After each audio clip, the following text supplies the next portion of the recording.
everybody. So I wanted to do a quick video with you and talk about a little bit of like some stuff that's been going on that I hope will be able to help you if you're going through a similar situation.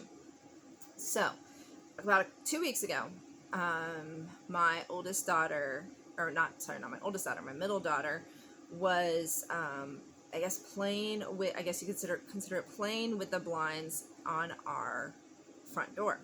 So our front door is one of those front doors that has glass like down the whole center of it, and inside the glass are blinds.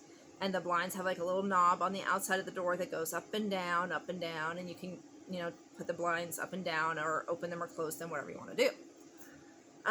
So obviously it's not like we can like fix the blinds necessarily easily because the blinds are in the glass. So my middle daughter, for whatever reason, was playing with the blinds, even though that's something I've told my kids not to do, but hey, kids will be kids. And so I was outside trying to find some flashcards and some of our plastic totes because I was going to work on flashcards with her for multiplication. I turn around and I look at the house, and my blinds, instead of being straight, are like this in the door. And I was like, what the heck? And I just see her and my youngest daughter sprint away from the door. And I come in, I'm like, what the heck happened, guys? Like, why are my blinds like this? Like, this is not necessarily an easy fix. Like, why were you, first of all, messing with the blinds in the middle of the day? And two, if something wasn't right, why did you keep messing with it? Because the little bar that slides, it usually has like some sort of resistance against it because it's, opening and closing the blinds.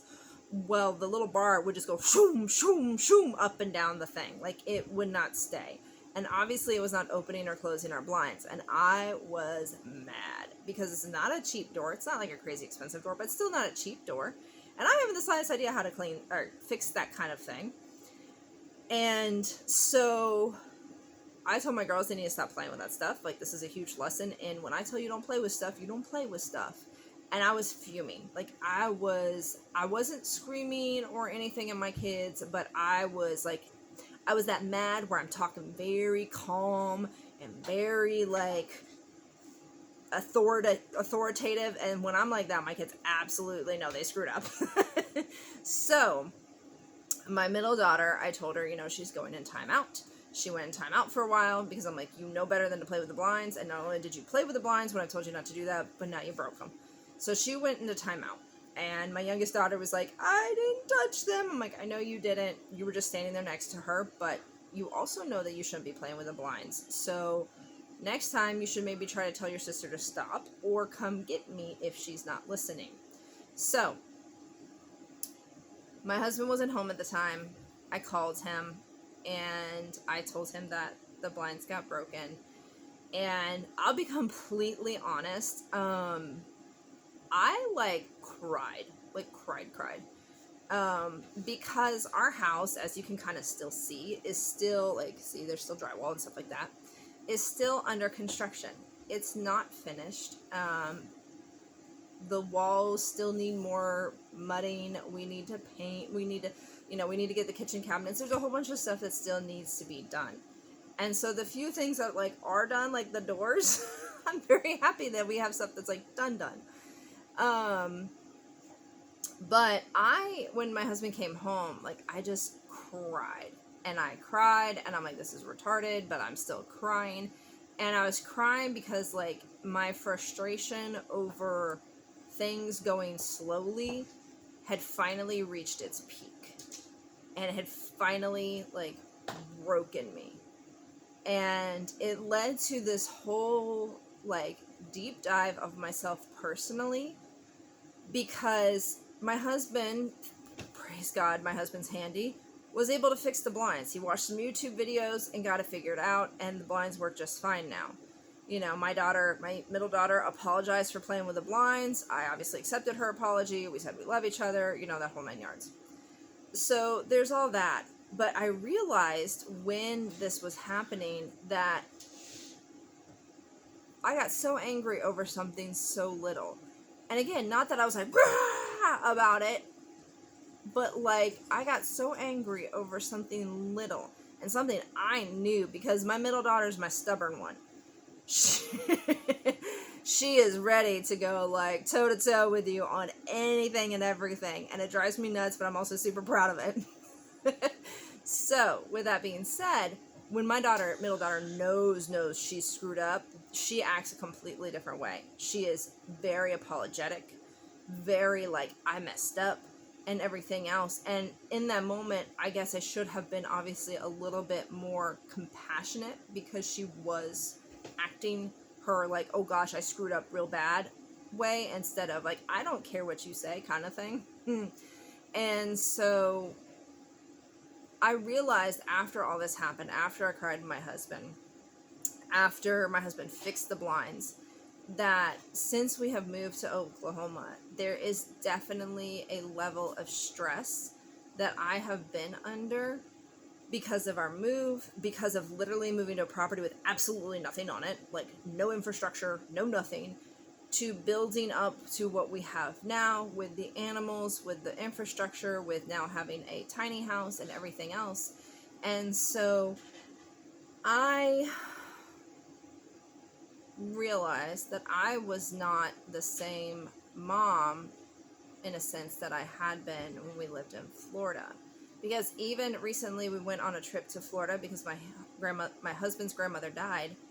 And every now and then I would sigh, because if you remember several videos ago, we actually had to move out of our camper for a while and weren't even living on this property because of mold in our camper, to where like my whole face was so swollen, my eyes were swollen shut. And like I had trouble breathing, and I had to go to the doctors, and I had like strep, I had pneumonia, I had like several other lung issues. So every now and then I have to breathe heavily to remind myself to take deeper breaths. And so I was doing that on the drive to Florida. I wasn't stressed. I wasn't mad. I wasn't anything. I was just trying to remind myself to take deeper breaths and trying to make my lungs work better. And my oldest daughter in that car ride was like, Mom, are you okay? Mom, are you okay? Every time I breathe deeply, I'm like, yes, sweetie, I'm just breathing deeply. I'm not upset. And then I realized, between my middle daughter and what happened, and my oldest daughter constantly asking me if I was okay, that I am, for the last, I guess, almost 3 years, been very much so stressed out. And there's been a lot of things other than just like the physical needing to build stuff that's been happening in our lives. There's been a lot of like spiritual growth that, and that can be uncomfortable. There's been a lot of interpersonal growth, and that can be uncomfortable. There's been a lot of interpersonal issues with people, and that can be uncomfortable. But with that being said, though, I realized that I wasn't managing this stuff properly. Like, I know me back in Florida, if my middle daughter had done something like that with the blinds, that I would have, yes, still been upset because she played with the blinds, but I would have been like, she would have still gone to timeout, but I wouldn't have been so mad. I would have been like, you were wrong. I've told you not to do this. You've now broken it. You're going to go to timeout. But let's find Daddy and see if he can fix this, because I don't even know how to do this. And I would have waited for the more angry, I guess, if my husband hadn't been able to fix it back in Florida, versus having that initial anger and then calming down afterwards. And so basically what I've been doing is doing a lot of like introspection on myself as to why, like, what has caused me to be this way? Why am I being this way? What issues am I having internally? Or what issues am I having physically? Or this, that, and the other thing. And one of them is my weight. If you've seen my videos, you'll notice that my face has changed shape multiple times. And right now it's the puffiest it's been in any of my videos and stuff like that. Because I'm the heaviest I've ever... Well, yes, I'm still technically... Well, I've lost 7 pounds, so I'm very excited about that. But I am technically the heaviest that I've been in my entire life. And so my weight was obviously an issue and everything else. So there was all these other outlying factors that were going into how I was responding to things in stressful situations, annoying situations, whatever you want to call them. And I had to really take a step back and look at it and be like, okay, Sarah, what the heck is wrong with you? What do you need to do in order to get better? And what do you need to do in order to get back to the more calm, reasonable mom that you used to be versus the high-strung mom that you are now? And so I have started working out every day. I've started, one, I realized how I was acting and decided that that was not healthy for myself or my children or my husband. And so I have worked to get back to the way I was, just in general. And really also taking time for myself and like the working out, basically. The working out is something I do for myself. It's fun because my kids a lot of times join me in it because I work out here at home. But at the same time, I'm doing something for myself. And I think that's one of the things that like I've been lacking, is taking time for myself and not, there's a whole, you can't pour from an empty cup kind of thing.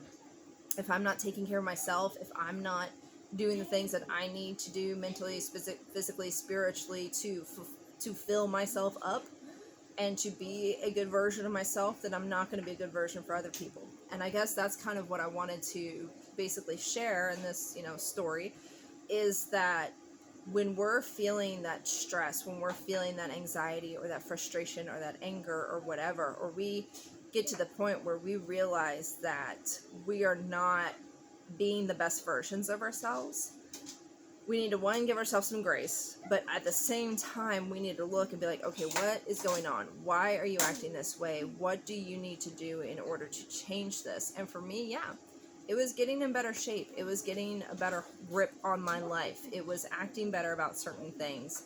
And while nothing literally has really changed at all, minus me working out since that instance, and me understanding why I have been acting the way I have, I feel a lot more at peace. I feel a lot more comfortable. I feel a lot more, I used to be incredibly go with the flow and it's not a big deal and stuff like that. And I've noticed I am more that way, like when it comes to house stuff or property stuff or whatever. I talk about, it's all in Yah's time, and it is. But at the same time, sometimes we can get so wrapped up in ourselves and our own mental, emotional, physical, whatever timelines that we think things need to be done in or should be done in, that we forget the Yah's timing thing. And also, again, there's lessons in everything. So, lessons in this is that I need to actually take a little bit of time for myself, mentally just calm the bleep down and not be so strung out about stuff not getting done. And then at the same time, making sure that I am allotting time in my schedule to help with the stuff around the house. Like this rack you see here, I just bought that recently to help organize stuff. And, to get, I think part of my stress is that this place, for the most part, been really disorganized. And no matter how much I try to keep it organized, it would always fall into disarray. Well, guess what? A shelf like that helps out a lot. Whoop-de-doo, $62 later, and I feel so much better. Like, it's stuff like that. And I know a lot of times when we're in our head and in that, like, stress mode, that we don't see those kind of things. But we need to make sure we still are taking the time to be aware of those things. And then when we do realize that we're aware of those things and these things are happening in our lives, that we actually work to rectify them and to fix them, so that we can be the best version of ourselves for others. So I just wanted to share that with you guys. Had a little bit of a breakdown a couple weeks ago, but getting better, definitely a lot happier, definitely a lot more at peace. But yeah, just wanted to share that with you guys, and hope you all have a wonderful day.